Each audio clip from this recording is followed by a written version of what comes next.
Hi everyone, this is Tamar Andrews with another episode of Dr. T Talks. And as you can see on my chalkboard, I've written a really important word. It's sharing. We've all heard the words, sharing is caring, share with your brother. Why don't you share? Give some away. Well, sharing is great, but you know what comes before sharing? Ownership.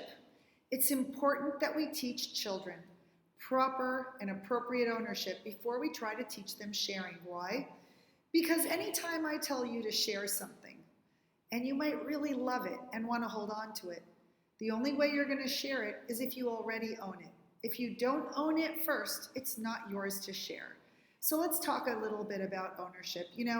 I raised 4 children, and when one of my girls would get a new dress, they'd often have a rule that was you couldn't even ask to borrow the new dress until you yourself had worn it first. That way, that child was able to completely claim ownership of that dress, wear it once, know how it made her feel, and only then, when her sister asked to borrow it, she would share it, knowing how much pleasure it would give her as well. When we take things away from children and force sharing, what we're really saying is, you don't really own it, I do. And because I really own it, I can tell you what to do with it.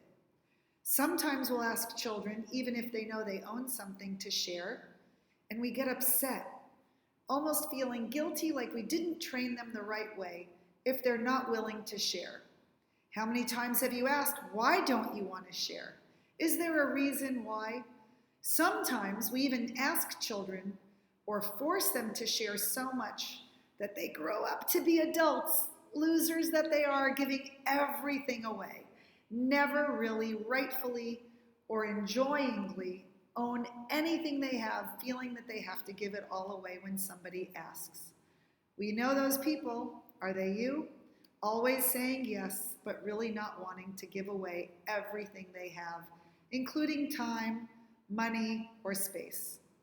When we teach sharing, we have to tell children that sharing has to come from the heart. And that when we share something with someone, we're doing it out of either love or friendship, sometimes out of obligation, or sometimes because it's the right thing to do.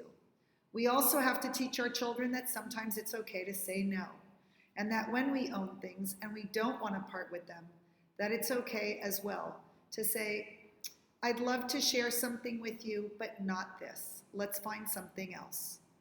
And when you know that your child has a lot, and that they could easily share, point that out. Look, you've got a whole bag of candy. You could give 2 away and you'd still have an entire bag. We had another rule in our house that when somebody asked to try just 1, you had to give 2, because many times people were really upset that they didn't have any. And when they asked for 1, it was because they really just wanted to have some.